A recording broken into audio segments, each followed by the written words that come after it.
Elected officials have kicked the can down the road, failing to tell the country just how dangerous the world has become. It is past time to confront this issue. Addressing the Senate on June 5th, Roger Wicker, the highest-ranking Republican on the Senate Armed Services Committee, raised the alarm about the U.S.'s diminishing military strength. We've taken our security for granted, not knowing that much of it has been enabled by a previous once-in-a-generation investment made decades ago.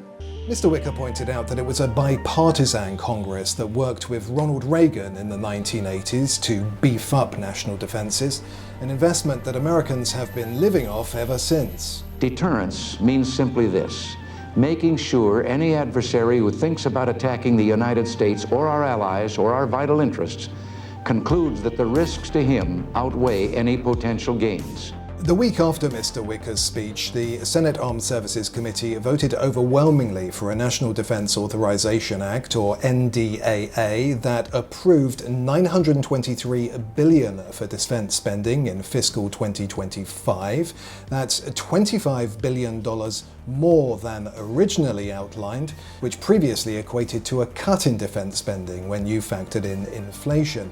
But is it enough? The U.S. Navy is the smallest and oldest it has been in over 8 decades, 80 years. Our Air Force is shrinking.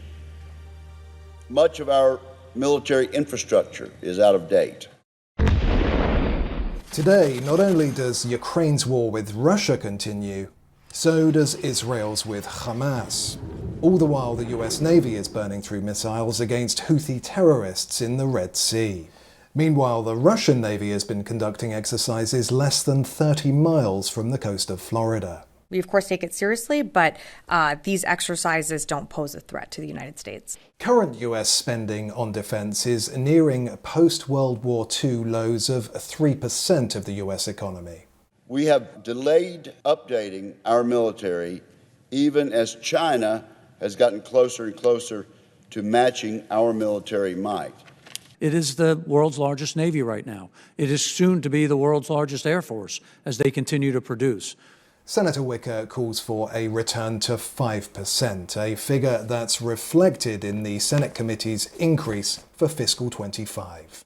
So far, China has not moved against us because its dictator, Xi Jinping, knew he would lose. But just over the horizon, he might have reason to feel differently. It's somewhere between 6 and 12 countries in which China claims territory that is now the sovereign territory of other nations. Failing to deter China would immediately trigger a global economic depression. Losing to Beijing would extend the hardship, darkening the course of the entire 21st century. Frustratingly, right now, there's a belief among too many Republicans that the world's threats will dissipate if Donald Trump wins the election in November. You know, Reagan proposed that many years ago, Star Wars. Yes, the former president is an advocate of Ronald Reagan's defense legacy, but adversaries won't believe any US president's words and policies unless they're backed by credible hard power. Mr. Trump needs to reassure the public by making the need for stronger defenses a theme of his campaign. We can't afford to believe we will never be threatened. There have been 2 world wars in my lifetime. We didn't start them, and indeed did everything we could to avoid being drawn into them. But we were ill prepared for both.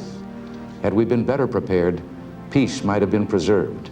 President Reagan's buildup kept the peace and won the Cold War, and it did so without firing a shot.